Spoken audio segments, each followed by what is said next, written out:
Sign.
Economic Development Alliance Investor Member Meeting. We're so happy you're here. My name is Elizabeth. I have the tremendous honor of being the chair of this fantastic board. Staff, it's together an incredible program. June and July are a little bit light. Summer things. Normally we are like so dialed, there isn't a minute to spare, but it's a little more luxurious this morning. So we're just going to take it a little more slowly. First things first, any folks in the room, first meeting for anybody? Miss Emily, please stand up and tell us who you are. What brings you here? Hi, good morning, everyone. I'm Emily Spencer. I'm the Public Affairs Manager for La Plata County. Yeah. Way back. Hi, my name is Jeff Hughes. I'm the new Deputy County Manager working with Shawn. Good morning, I'm Lori Cook. I'm the new Vice President of Advancement at Fort Lewis College and CEO of the Fort Lewis College Foundation. All right. Anybody else, first meeting? All right, welcome. We're so glad to have new folks with the county, new folks with Fort Lewis College. So excited that you're here. Updates from the Economic Development Alliance. I was just gonna say, we'll pass around the sign-up sheet. If you've already signed up before, just keep passing it along and make sure it goes across the aisle. But this is a way for us to connect with you at the meeting. How about board members? Let's have our board members stand up real quick. Yes.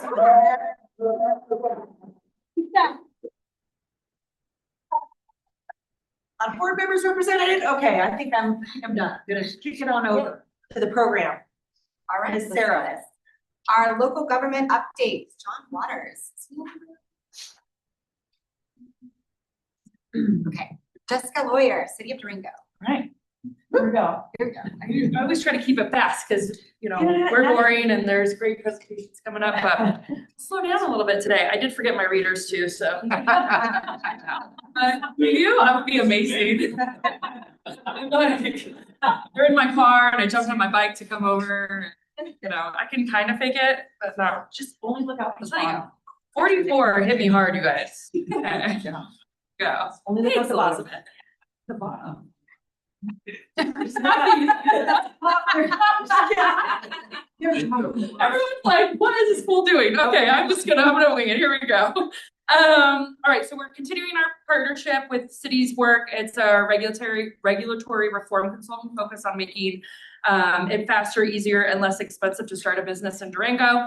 I know, right? Their findings and recommendations will be presented publicly on July 22nd.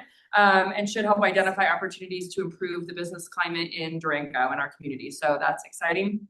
The city also recently released the 2025 grant report. Through various grant programs, more than $626,000 was invested into 96 community partners, supporting arts, culture, events, community resiliency, and prosperity improvements throughout Durango.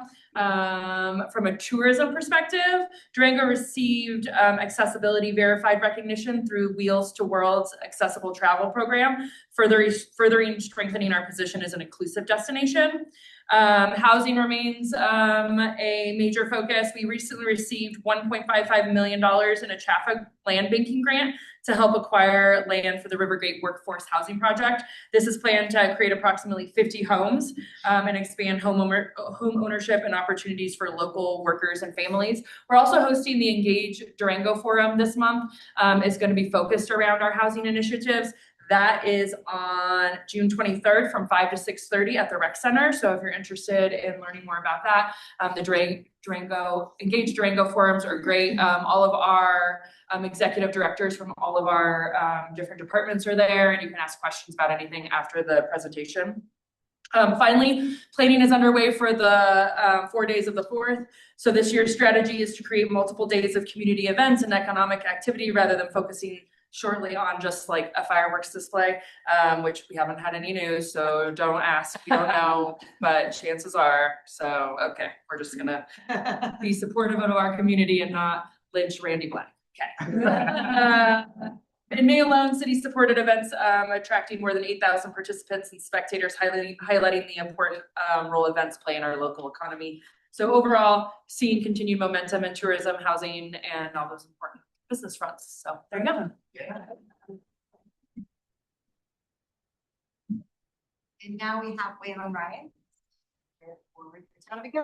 Morning all, I am here to start off by squashing a rumor. We did not get any penguins in the oil that happened the other day. But in all seriousness, I would like to thank our citizens. We had a lot of citizen bystanders and people with cars that literally jumped out and uprighted that container that saved only had 100 gallon leak as opposed to all 300. So big kudos. I just think it shows the gumption and just the connection of everyone there in the community. Our fire chief in Los Pinos happened to be on site, so they responded right away. IPD, Southern U Police, as well as the Southern U Rangers. So it was a great community effort. So just want to do a public thank you to everyone. We have late August, we're going to have a special election to fill 2 empty board of trustee seats.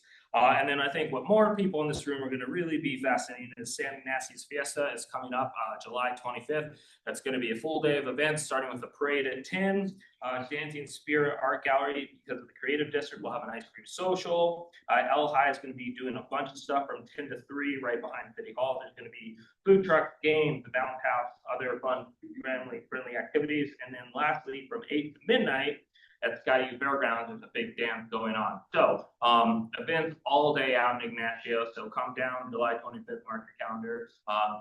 Escape the tourists and come be tourists in another community. Right on. Good.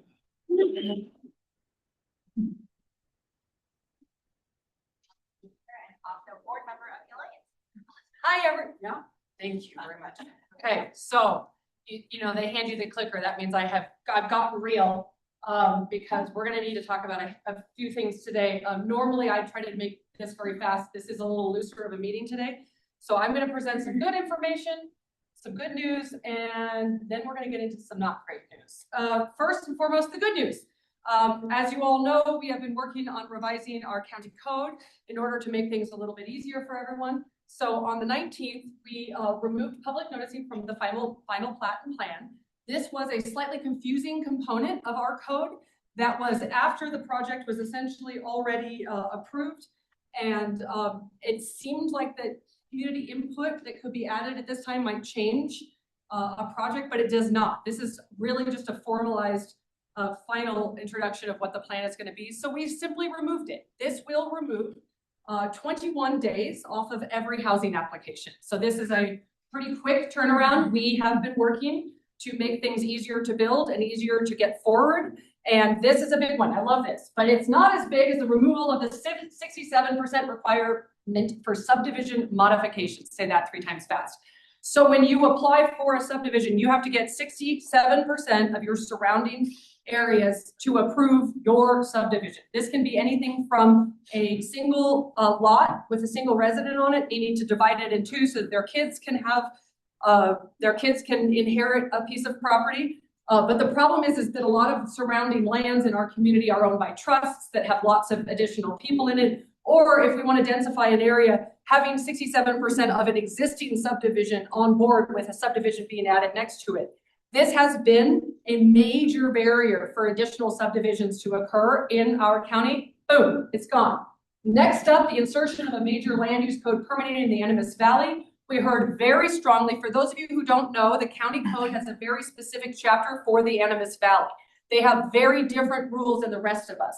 We are a performance-based planning county. Animas Valley is the closest thing that we have to traditional Euclidean zoning. So they have different rules and regulations in the Animas Valley.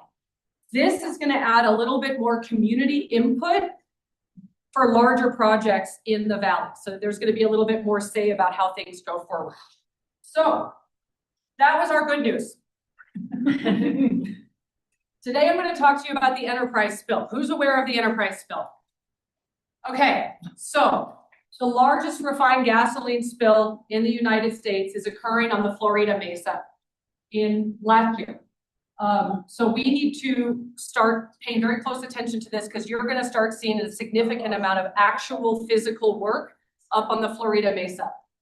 This was first identified by a landowner that a small river of refined gasoline was flowing across the surface of her property.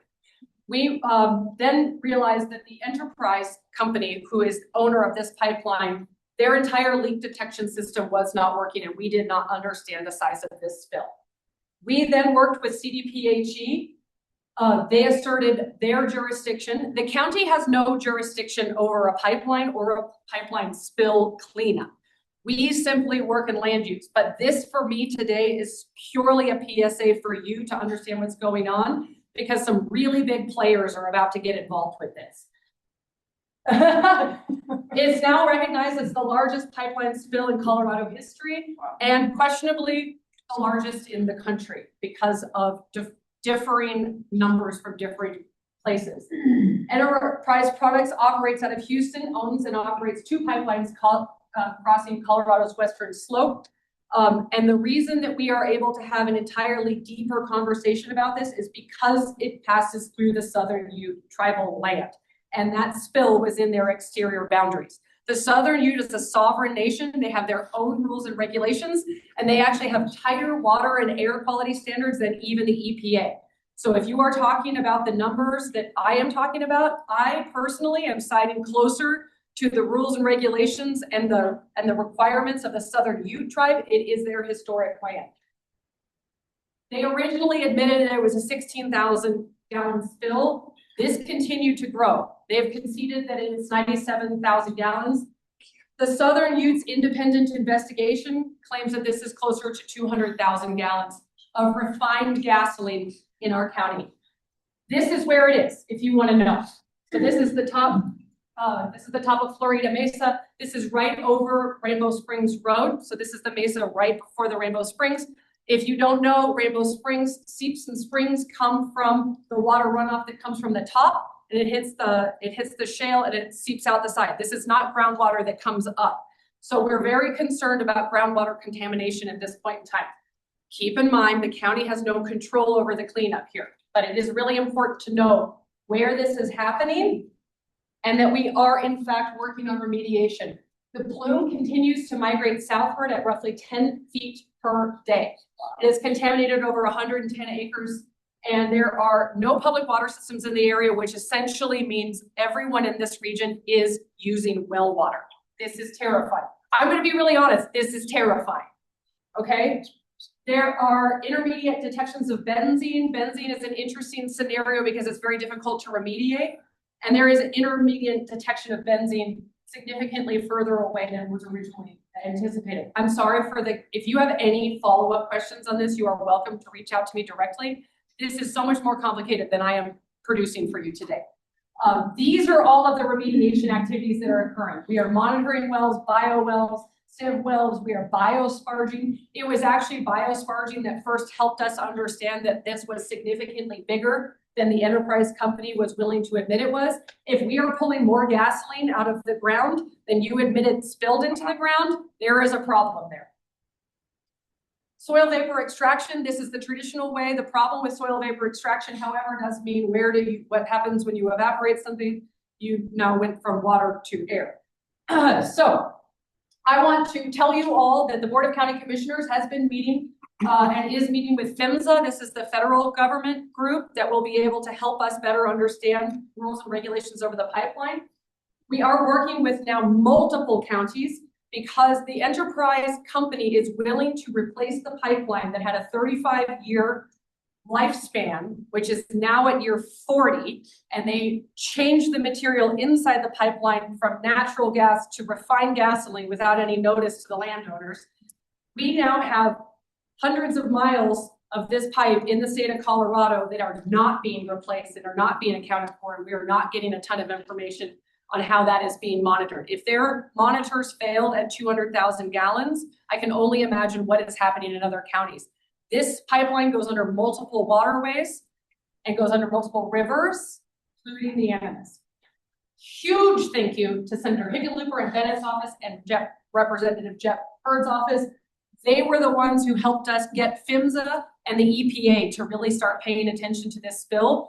The problem with pipelines is they're regulated at a federal level. We have very little control over these pipelines. But by bringing in the big hitters, they can force a little bit of better understanding and shed a little bit more light, make this better for our community. Massive thank you to the Southern Ute tribe who has invested a significant amount of their own resources in order to be able to better understand not only what happened, but how we are going to go forward in the future. For people who are directly affected by this, if you are up on Florida Mesa or down on the Sunnyside area, you are welcome to come to the Sunnyside Elementary Gymnasium on June 16th at 5:30. Unfortunately, Enterprise has put very strict restrictions around who can attend this. You have to write me an email first, and then I put you on a list. But very soon, our website will have a place where you can sign up directly, and all questions that you have for Enterprise, PHMSA, or any other player in this has to be submitted through the county before the meeting. So sooner rather than later. We will be sort of distilling all of the questions. There's a lot of repetitive questions. We need to make sure that we get the most out of the time that we have with them. So that is the super fun news from the county. What role we have to play in this is predominantly the fact that 18.5 miles of pipeline will be replaced. That goes through our land use code, and that's the mechanism that we have to make sure that they do this right and make sure that they do it to the highest quality standards that we can ask them to do it to. If you have any follow-up questions, if you know anyone who is affected, you can personally email me and I will answer those questions for you. All right? Sorry for the news. Wyatt, take it away.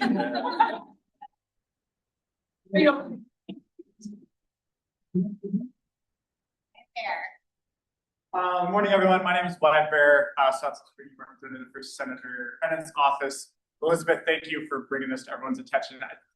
So this is the largest refined gas spill from a pipeline in Colorado history since CDPHE started monitoring such incidents in 2016. But it has not gotten the attention that I think it's deserved. Absolutely, the Southern Ute Indian tribe feels this way as it's happened on their land, and I think our community should feel that way as well.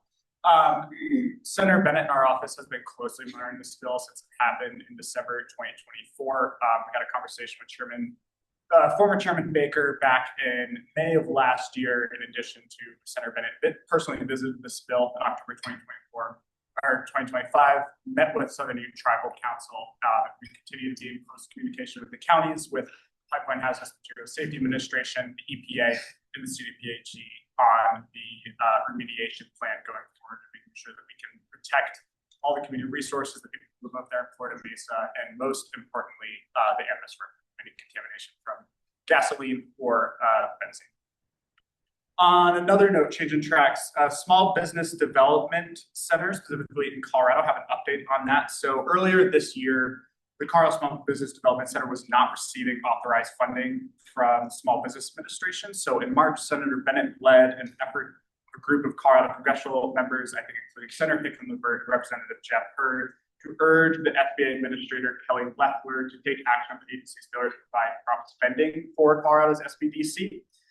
In Colorado, we have reported that back in 2024, over $81 million in sales growth in this state is attributed to the work that SBDC does here. So we know how important this was to get this money authorized, even if it was just being delayed. So last week, we heard from SBA that they're releasing more than $1.8 million in spending authority for Carl's SBDC. Happily welcome that, but continue to urge SBA to make sure that they are giving these funds and authorizing them promptly to make sure that we can continue to invest in our communities, especially in a time prices are high, interest rates are high, and people need help more than ever. Let me know if you also have questions on enterprise after this as well. I can try to answer them as best as I can or direct you to resources. Thank you all. So much. And for those of you who don't know me, I'm the Executive Director of the Plata Economic Development Alliance. This is our monthly investor member meeting that we have every month except for January and September. And September is because our summit is coming up, so I'll be talking about that a little bit. Just a little bit of an update on the work that we're up to this summer. Building business capacity is one of those cornerstones of our mission. So we want our businesses in La Plata County to be healthy and thriving and to continue growing. And so one of the things that we're working on is the Air Park Economic Feasibility Study. We're working with the Pioneer Development Company on the leadership there and SEH. We have a number of stakeholders behind this study, including the Southern Ute Tribe, La Plata County, the City of Durango, Animas Air Park itself, and Stone Age, as well as Chaffa has helped to fund this study. So our hope and intent is that it will help us to understand the potential uses of the Animas Air Park, the needs of our businesses in the air park, as well as some potential economic incentives that we can provide for our businesses to, again, build that capacity, grow those roots here. So we have a drop-dead deadline of publishing this study by August 15th. We think it'll be out before then, but just so you know, August 15th is our drop date. The La Plata Opportunity Network is the program that we've had for many years that helps when a company is recruiting people to be here. So that workforce is bringing people with them, and they need help to find jobs, houses, childcare, etc. So that hub is movetodurango.com. And we have a local job board on there. So if you have any job postings, please, it's very easy to fill out the Google form to add your local job here to that local job board. For attainable housing, we have a couple of fiscal tools that we use at the Alliance. One is our Catalyst Fund, and we're constantly refining that rubric. But we have fundraised $1.25 million for that Catalyst Fund, and we give up to $100,000 grants on pre-development costs. We have moved this into a rolling grant, so there's no longer the deadlines that we had previously. We'll still have rounds that get funded, but it is open now, and we would love some applications of projects that are focused on workforce housing. So that is one of our fiscal tools. The other fiscal tool is our Catalyst Revolving Loan Fund. We have $1 million in that loan fund, and we give grants between $1 to $500,000 at 1.75%. And these are for attainable housing projects for the workforce again. And the hope there, the desire there is to help that capital stack be diversified so that it pencils out to provide attainable housing for our workforce. So both of those fiscal tools are up and running at the Alliance. We've had 7 rounds of the Catalyst Fund, and we've had a couple of rounds of the Revolving Loan Fund. So if you have any questions about it or know of any projects, do send them our way. Those applications are open on our website. As far as Project Run, our workforce development arm, we have an early child care educators program coming up. We've had a number of folks register for that, but registration is still open if there are additional folks. This is going to be focused on business and leadership, and this is a way for us to help further professionalize our child care centers and provide them with additional resources. So we're very excited about this coming up. We have healthcare workforce pipeline internships as well as pathway support.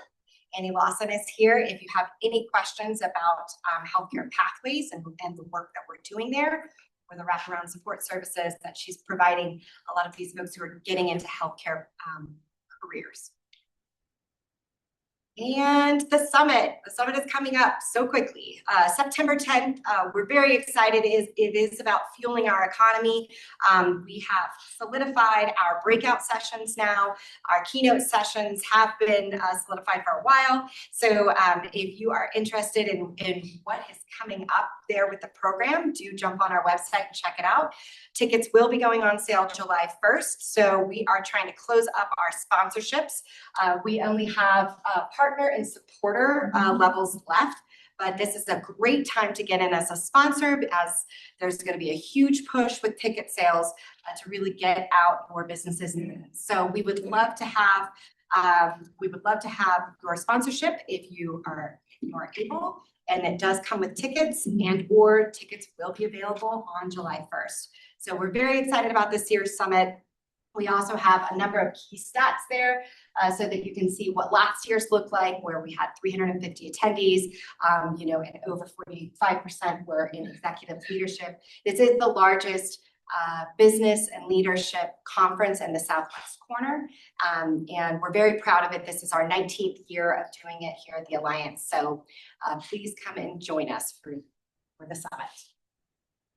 And with that, we would love to bring in the new La Plata County Manager, Shawn Legarza. Thank you. Yeah.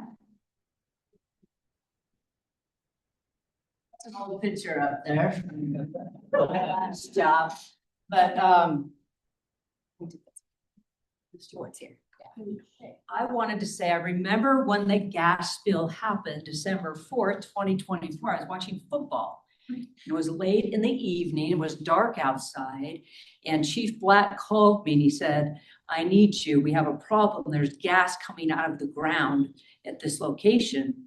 And I was like gas?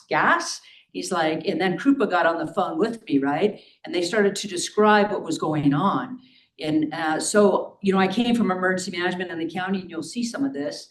And I said, okay, copy, get on our Zoom line, because for 5 years prior, we've been setting up like communications and Zoom line, and how do I get everybody to get on board like quickly? And so I can remember running over, grabbing my Surface Pro, turning on the Zoom, getting Krupa on scene with Chief Black, on scene, showing Rob Freno at the time, the gasoline coming up out of the ground. And I thought, we've got a big problem here, and quickly getting in with Enterprise and getting it shut down. The next day we went out there, and the smell, and getting search and rescue, standing up the EOC. And so I'm really proud of the county now, because we don't have a role, but the people in our community need to know like what's going on and what we're trying to do. And we're kind of like that facilitator of information for you all. And we did the same thing with the Bayecito flood, right? We were not the jurisdiction for that, but we were the internal. We were the first responders in EOC and helping out. But then we find ourselves in this role, like we have to stay in our lane to share that information of what's going on. So I was getting flashbacks of the football game in my room at the time. So here I am, yes. So this is some of the information I did for my presentation to become your county manager, serve people, mitigate risk, protect community. I really believe that's what county government does. And I think about healthy, sustainable La Plata County, and what does that look like? And I'm new in my role. So I wanted people, I put this beautiful collage together. I wanted people to know like who I am and where I come from, as I've been in the community since 2002, but I have been gone also, right? So I grew up over here in the tops in Nevada. My parents had a cattle ranch. It was probably about 12,000 acres. We were the ranch hands. We didn't own it, right? We were the people that worked on the ranch.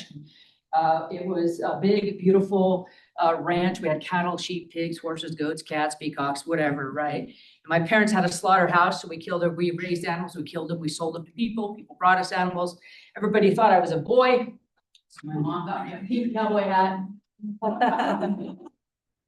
And then, I was a little lady because I love Bob, I looked like a little boy, and so I did 4-H and all that kind of stuff. I got paid $1.50 a day to work my parents' business. I still have all those records. We wrote it down. We talked about it every evening, what we did. The slaughterhouse was more about family and development. I did all sorts of sports in high school. I thought I was the best ever, so I went to college at UNLV and I sat on the bench. I realized then that there was people that were way better than me. And so then I decided I better get a job. And so when I turned 18, I graduated early from high school. I graduated 17 because I took all these college classes that were available in rural Nevada. So I got out of high school at 17, and when I turned 18, I got a job as a firefighter because my parents lost their business. We lost the ranch. We had to find another place. So I didn't have much income. Went to college on Pell Grants. People know what Pell Grants are. So I started going to college. I got a job as a firefighter. They thought I was pretty good at that because I could work really hard because I had worked hard my whole life as my coming up with my family. And as being a firefighter, I got to travel across the country, go all sorts of different places. There was only 48 hot shot crews in the nation back then. This is 1989. We have about 100 now. And there was not very many women on hot shot crews.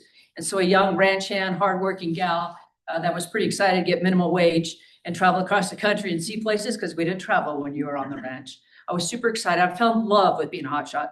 So I did that about 20 years. When I went to 9/11, I worked at the World Trade Center right over here as part of the incident management team. So in the federal government, you could move around, right? So I was on the hotshot crew. I went to Alaska. I was running a crew in Alaska, and 9/11 happened. And what we have in the federal government is emergency response incident command system, and people come from all around to organize chaos, right? And I was part of that team. So we flew down to 9/11.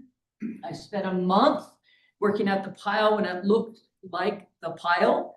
And my little office was where the big beam was stuck into a building. And we had a little trailer there, and I did the night shift. I gave briefings to hundreds of firefighters, FDNY, NYPD, Port Authority, coordinated the mass events, identified the stuff that was found at the pile, put it in a log, put it on the gator, and they took it to Staten Island to put it in the museum. Everybody been back to the museum? See the stuff in the museum? That's the stuff that we got, and we identified it and put it in there. So I spent about a month there, and everybody was like, "Where have you been? We got a new hotshot crew. Build a new hotshot crew. You should put in for it." And I'm like, "No, I work in Alaska. We are badass in Alaska, and I'm staying in Alaska." You know what they said? "We're putting a new hotshot crew in Durango, Colorado." I said, where's that? They said, "It's a really cool place. You should put in for it." So I put in for the 7-1 hotshot crew in Durango, Colorado, right after I got back from 9/11. And we started our crew in 2002, and that was a Missionary Ridge fire. And our first shift, who was here during Missionary Ridge? Right? Our first shift on Missionary Ridge was when the tornado went across the dry lake bed, and I conducted the burnout around the backside of the lake to stop the firewood Durango fire from coming down into the town of Vallecito. So when I drove from Alaska down here to Durango, I thought, man, I love this place. I'm never leaving again. I'm staying here forever, right? Had some bad stuff happen in 2008. My husband committed suicide right here. I met him at 9/11. So I decided, boy, I better leave town for a while. I need to take off. I need to get out of here for a while because it was just hard to be around. So I took off, and they were pretty excited. They hired me down in Southern California as a fire chief in Southern California because they had yet to find a woman that had been a firefighter for so long and, you know, been in the trenches. So I went down to SoCal as the first female chief on the San Bernardino. I loved it down there. They promoted me to the fire director of all of California. So I went and did that. I was like, why not? I'll go do that next. And while I was in California, they said, why don't you come to Washington, D.C.? So I said, well, why not? And so I moved to Washington, D.C. for the last, 4-6 years of my career. And then after 31 years of doing fire and aviation management, I decided to come back here because I built a house in 2002. And so I retired from the federal government. I found an application for the emergency coordinator for La Plata County. And I thought, I think maybe I could do that job. So I put in for it, and Chuck Stevens hired me. And then I was fortunate enough to put in for this county manager job a couple of months ago now. It's been about 8 months, and I'm learning a lot of new things in my role that I have. And I'm super proud to be here. You know, so I'm trying to take, it's about 6 years now that I've been in county government. So that's 37 years total public service, right? So I'm trying to take the things that I've done for leadership, management, organization, and communication, and weave it into what do we want to do in our strategic goals in La Plata County, and how do we do that with our community, right? So I'm learning all those things right now as I move through it. I'm working with our commissioners and looking at the things that I think are important that I see from where I come from, you know, to where I'm at now. And I'm not going anywhere, right? I didn't want another job. When I finished retiring from the federal government, when I was toward the end, I was actually in Brazil. and Australia, because I was the chair of the International Fire Management Working Group. Oh, and I got the application because I just submitted, you know, to get an opening for a job, and it popped up. First time in Australia, it was COVID. Second time I was at Amazon for my job. And then I thought, I am ready to come home. I'm tired of going to Capitol Hill, trying to go to OMB and briefing all the senators and everybody. And I put in and got that job. And so now as I come back, I'm learning like, what are our strategic goals and how do I weave those in? How do I meet these groups? How do we do different things for our community right back here? Because I'm not going anywhere ever again. I'm super, super, super happy to be home. Because in my last job as the National Fire and Aviation Management Director, there's about 16,000 people that I was supposed to be the leader of, right? And they expect a lot of things from a grown-up hotshot, you know, that came through the ranks, right, on that. And it was a challenge, you know, I'm flying every day. I'd work all day in Washington, D.C. I got on a plane in Washington National. I'd fly to L.A., wake up at 4:30 in the morning, go do something with the fire crew, then fly back to D.C., and then go to work the next day, right? I'm tired. I was getting tired of that, so I'm super happy to be here. How do I meet you all? How do we do things? How do we come together as a community to make it better for us? So learning about our strategic goals and plans and different things. And then just myself too, you know, I don't have a big county government, but I have a lot of federal government experience, a lot of management, a lot of leadership, a lot of crisis, a lot of communication where we fill the gaps. My first year in 2026 is look at the organization. Are we set up for success? What do we need to do differently for 27, 28, 29, and 30 to be prepared for those different types of events? So, and big financial oversight, right? Super proud of 1A passing. I'm learning more and more now about how it was going down for county government, right? And now I'm being very prudent about how do we spend our money and where do we spend our money and what are we spending it on, and be transparent about that, you know, those types of meetings so that we can build up for the future so that somebody doesn't find themselves in my shoes or the last county manager's shoes for the last couple of years. And then just a lot of just long-term strategic planning, you know, about what to do, you know, for us as a community. We have tons of work to do in the county. I'm super open for feedback. You know, if y'all see something that we got to improve on, let us know. We can always get better, you know, as a group. So that's me. That's my new cats, Jedi. That's my house where I live, and my other Red, and that's Rosa. So that's who your new county manager is.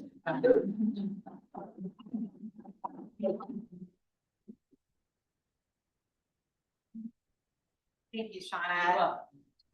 Good insight to who Shawn Legarza is in our community.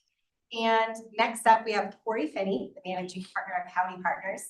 Really, really excited to hear what you have to say today. Thank you. I'll take economic development from a little different lens than maybe typically shows up in this room. Wonderful to see a bunch of familiar faces. Great to meet those of you I don't know. My name is Cory Finney, born and raised in Durango. Some of you may know my folks better or worse. I am one of the founders of a venture fund called Howdy Partners. We invest in high growth companies in rural Colorado. Formerly known as the Greater Colorado Venture Fund. After 8 years, that got really boring. So it was time to change it up. So who is Howdy? First of all, who's familiar with what a venture capital fund is, or who's not? Is maybe an easier question. So venture capital fund, we pull capital from investors. We invest that into, for us, it's 25 to 35 companies over a 4-year period. And then we work with those businesses over a decade plus to help them grow, mature. Eventually they IPO, exit, or end up winding down. So that's kind of what a venture capital fund is. I like to joke, I get to play Shark Tank every day for a living, which is fun. So there are over 90 venture capital funds in Colorado with an active presence. That's either a headquarters or a partner who's in Colorado focusing just on Colorado deal flow. There's only one venture fund focused on the 1.2 million people who call rural Colorado home. That's about 20% of Colorado's population. The state of Colorado is our largest investor, so they define what rural is, and the way they define rural is counties of 150,000 people or less as of the 2010 census. Easier said, everything not between Fort Collins and Colorado Springs is considered rural in Colorado. So going back to this map, this is the area we don't invest. These are the spots where we do. We've been doing this now for over 8 years. We are almost deployed on our second fund and starting to raise our third fund now. We've invested in about, I think it's now like what's the number, like 32 out of 54 of the counties in rural Colorado, we've been able to find a high growth company in to support. Our fund alone has now deployed over actually $32 million into rural Colorado companies. The team, want to call out, we all call Durango home. As I mentioned, myself and my brother were both born and raised in Durango. We spent some time on the Front Range. He spent some time in Montana. We managed to find our way home. My partner, Mark Nogger, who here has heard of like West Slope Startup Week? Yep. Okay. So Mark Nogger, in his previous life, ran an organization called Up Global that was responsible for Startup America, Startup Week, Startup Weekend. He did thousands of events all over the world. He sold that to a group called Techstars and then went and worked for the Telluride Foundation, running innovation for them for a handful of years before we teamed up. My background, I stumbled into the world of entrepreneurship because I didn't want to get a real job. Started a ski locker company, sold that, and then decided I was a much better coach than player. I wanted to help entrepreneurs find capital. So that's how I stumbled into the world of investing in startups. And then my brother, also an entrepreneur, him and I started the first pre-seed venture capital fund in the Rocky Mountain region back in 2015. We started TEDx Boulder, which is now the largest TEDx event, largest TEDx event in the world, and the largest student-ran TEDx event in the world, which is fun. And then Kiki, who many of you probably know, some of you have worked at, whether it's with the foundation or at the port. She's a part-time resource for us. She's amazing. She makes us look good. She organizes all of our events, helps kind of bring support to our portfolio. Sidebar from Howdy real quick, just why does this matter? Like, why do we want to invest in these high-growth businesses in rural America? Well, statistically, 80% of venture capital flows into 5 metro markets. You can see the consolidation: Boston, New York, the Silicon Valley, Los Angeles, Chicago's a big market, Seattle's a big market, and then you have a couple big markets down in Texas. This is a map of our country and where 50% of GDP is created within our country. These trend lines follow where we see those concentrations of venture capital investment flowing, right? So what's happening? We're consolidating resources, which means we're consolidating opportunity, we're consolidating innovation, and we're consolidating upward wealth creation and mobility within our country. How does this play out? This next slide is not a political statement. This next slide is another representation of the situation on the ground. This is how our country voted by county in the last election. So what looks familiar? There's concentrations, again, where we're seeing the capital flow in our country, right? I think we all feel the divide. You pick the vector you want to combat divide from. We feel that as a nation. And I think a big part of this is because we are consolidating innovation and opportunity. What's this mean even deeper? American Express did a study in 2020, and they found that only 67 cents of every dollar spent in a small business actually stays in that small business. So if you go into Maria's and you buy a book, only 67 cents of every dollar you spend is actually going to be retained in that business.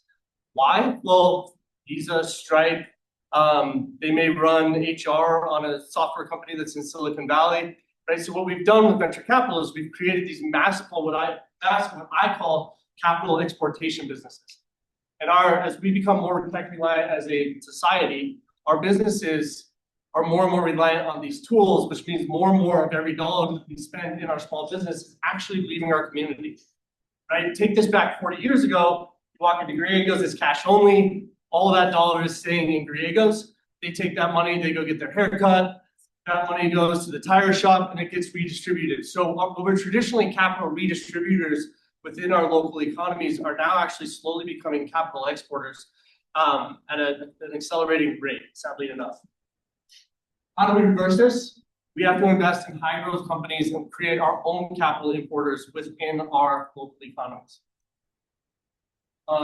We feel this, right? So money's leaking out of communities. I think Plata County is doing a lot better than many rural communities. I can tell you that firsthand, having traveled all around our state.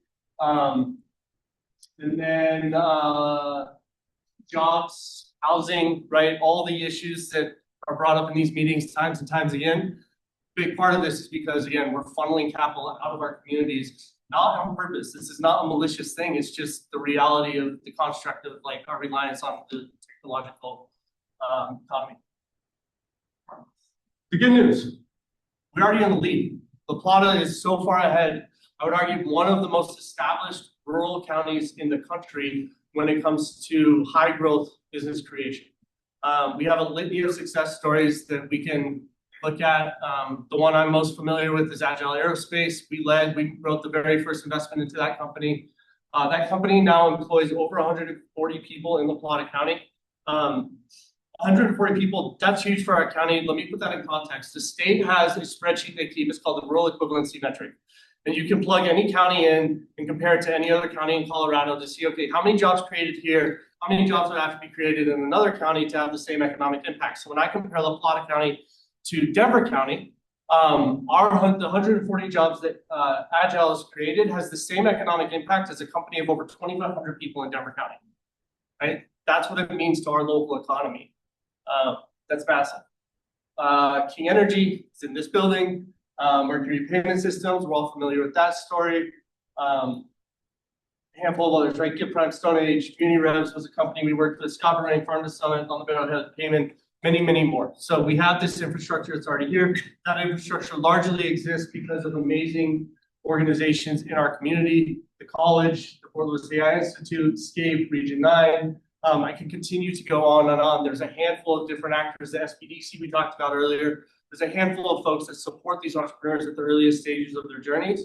Now, one thing I do want to call out is, often people are like, well, why would we invest in this high growth company that's just going to sell and it's going to take the jobs and we're going to be stuck without nothing? I think that that's a very short-term sighted approach to what this actually means, right? What was in this building before the Innovation Center? Gift Prime, right? So this Innovation Center actually gets to exist because Gift Prime built this space out. I know of 8 companies who've been started by people who work for Gift Prime.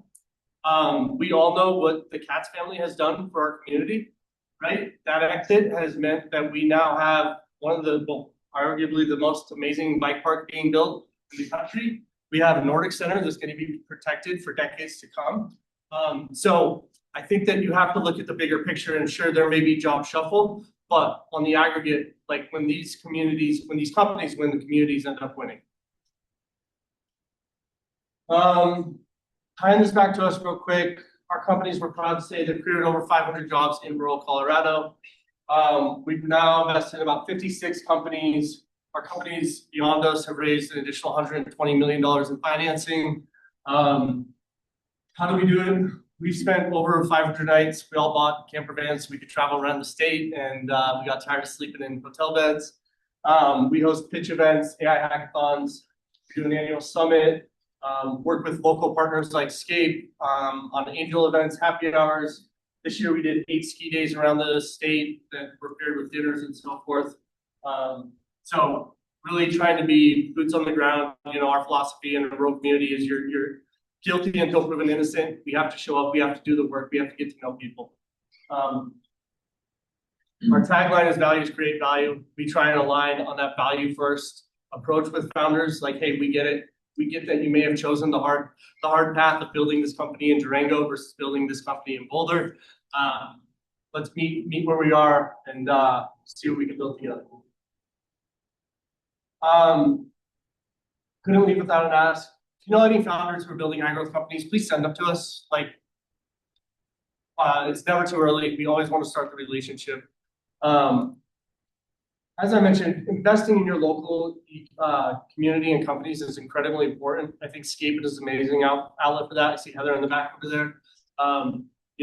SCAPE investors have seen incredible returns, and when the companies win, that money gets plowed back into our economy. We get to see more job creation. And then lastly, champion your ecosystem partners. These folks are doing a lot of really hard work. They often need support for different things. Please just remember that they are driving the engine of our. Thank you.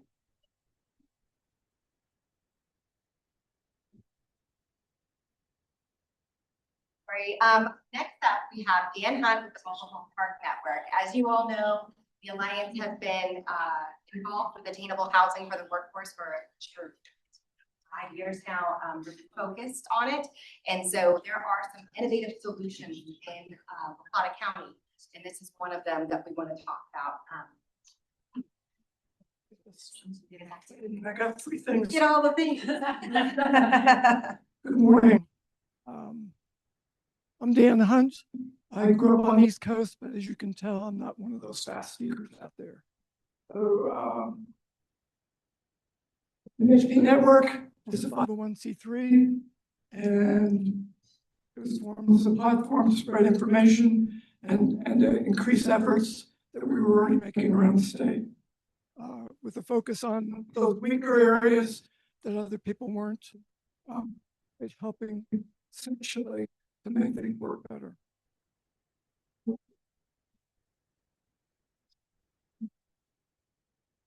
So it started at Animus View MHP Co-op, which is where I live, in December 2020, when we received the notice that not only were we for sale, but that we were part of an 85 park portfolio already under contract. 3 of the Colorado parks in the portfolio tend to be becoming resident owned. We did not know what needed to be done or how to do it. However, one resident knew to call the Colorado expert, Thistle Rock. ROC stands for Resident Owned Community, ROC. It was not an easy process doing all the tasks given to us, and it was emotionally draining. It was in the middle of COVID-19. Success came for us on June 15, 2021, as it did for San Francisco and Boulder. The third park was sold with the portfolio to the original buyer. The idea that we're part of an 85 park portfolio with a buyer was difficult to comprehend. How are we to make an offer? Was there any room to negotiate? Where would all the money come from? If we did not buy it now, would we ever be able to? We had already faced significant rent increase each time our park changed ownership. Instead of the estimated $614,340 in infrastructure work, the engineers had told us during the due diligence process, it's now over $5 million. In part because of inflation, but also because the engineer didn't do a thorough job. That said, our co-op is stable financially and is dealing with the issues. We are a community and we do not want anyone to be displaced. We're working on funding to get the work done over time. 80% of our residents fall into low, very low, and extremely low median income categories. And I think that our park is probably a little bit higher than some of the other parks in the area. Let's see.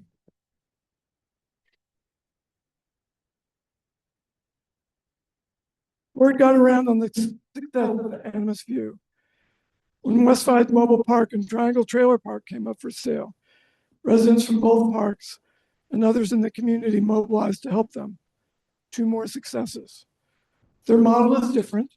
They're following the land trust model and will be converted to modular houses on foundations. Excuse me.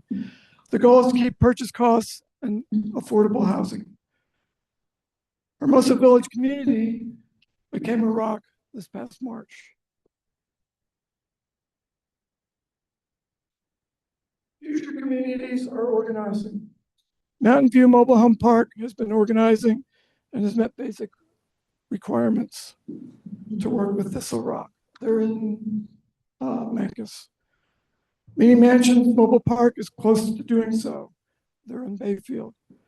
Pine Winds Mobile Home Park has a wastewater issue and is working with the state and county on the requirements to fix it. That'll probably take a couple of years, and the owner wants it to become a resident-owned community.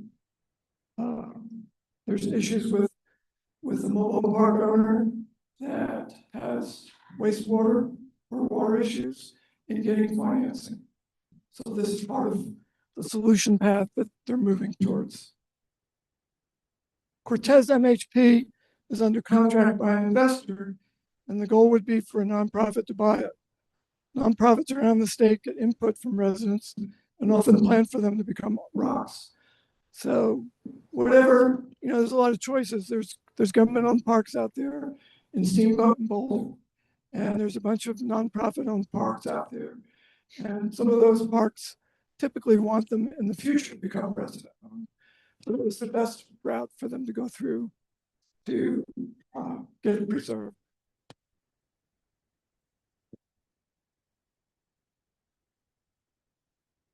There are critical pieces of Colorado law that helps level the field between the owner and residents. Residents of mobile home parks have the opportunity to purchase when it is for sale. It requires agreement from the seller. However, if residents assign their rights to a nonprofit or public entity, the assignee then has a first right of refusal. If an owner plans a change of use for the mobile home park, the owner must give a 12-month notice. They must pay to relocate any mobile homes. If homes are not moved, they must pay fair market value as though the change was not going to happen. These stipulations are intended to preserve equity for residents and in practice are a deterrent to a change of use. And it's worth noting that the seller still gets fair market value. It's not to affect that for them.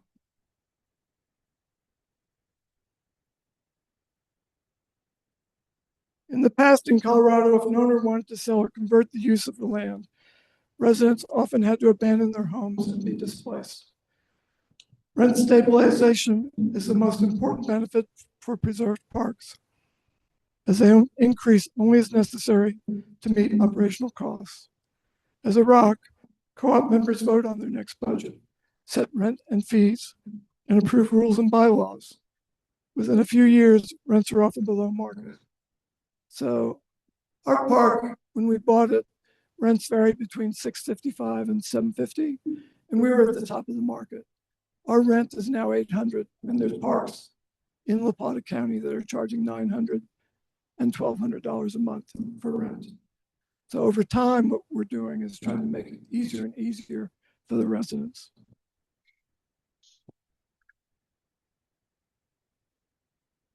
We are workforce housing. Of those 1,119 households in year-round mobile home parks in La Plata County, here is a small sample of 36 jobs people have in our community. You will see us working in restaurants, businesses, local government, and in the trades. Some of us are retired and still working and or volunteering. You will likely not know who we are or where we live.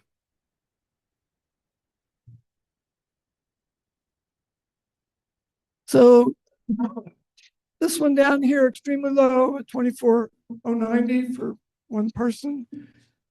When I was looking at that, because I personally know a few stories of people in my park, my friends and neighbors, I started thinking that that number is increasing faster than Social Security. And I checked in on it, and it is. So that makes it more difficult for people that are retired to stay in housing when they're at the borderline. And the other thing that I noticed is that I was equating these numbers with everybody in that category, when it's actually a range of people from just above $1 above the next one below, all the way up.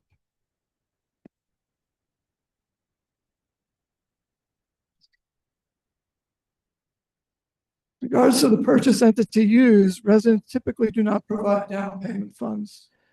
Included in loans are funding for due diligence, closing costs, and reserve accounts. Everything that is needed to support financial success. They're usually commercial loans amortized over 30 years that balloon in 10 years. So for most parks, not for Animas View, because we've got that huge infrastructure stuff, but in those first 10 years, parks are able to pay down enough of their loans that by the time they refinance, if interest rates went up or if other things changed, then it becomes easier and easier each 10 years that they go through this loan cycle. Because most commercial loans will only provide 65 to 75% of the purchase cost, gap funding is essential. Gap funding is the difference between the bank lender's loan amount and the rest of the purchasing costs. We are working with others to increase gap resources. And this morning I found out that Pam Moore, Executive Director of Homes Fund, is here. And we've been talking about partnering and applying for Proposition 123 funding specifically for mobile home parks. And her board voted yesterday to approve us working together and going for that. Let's see. When residents are notified that their park is for sale, let's see. When residents are notified that their park is for sale, very few know any of their rights. Sometimes they find MHP network by doing online searches or through referral. Sometimes we hear about park and go knocking on the residents' doors to find the leader in the park. Across the state, there are too many information silos, wasting time, money, and emotional energy. The goal of our nonprofit is to share information and support to minimize these issues. Over 100 people in La Plata County helped us become a reality. People did the same for Westside Mobile Park, Triangle Park, and Hermosa Village. It takes a community to make a community. And you know, I may be spearheading and pushing some things, but it takes a whole bunch of other people to make that work.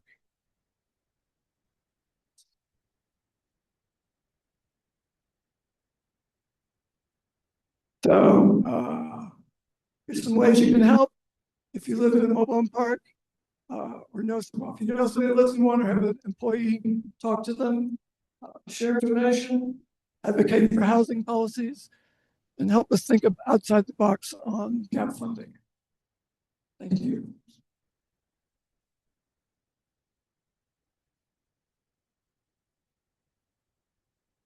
We appreciate it, Dan. And he, Animus was also a recipient of the Catalyst Fund, as preservation is a part of our 3-year workforce housing investment strategy.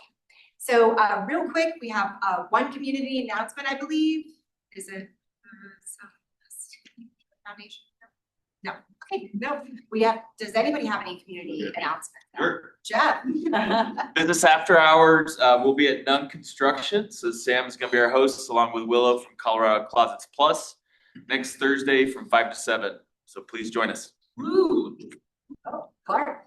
Music in the Mountains is next month. Sign up for your concerts. They're online. And if you need the wine raffle tickets, find me. West Slope Startup Week was mentioned by Cory earlier. Session submissions are open until June 20th. So there's still time to sign up to be a speaker or host an event during West Slope Startup Week this year if you're interested. And sponsorships are open.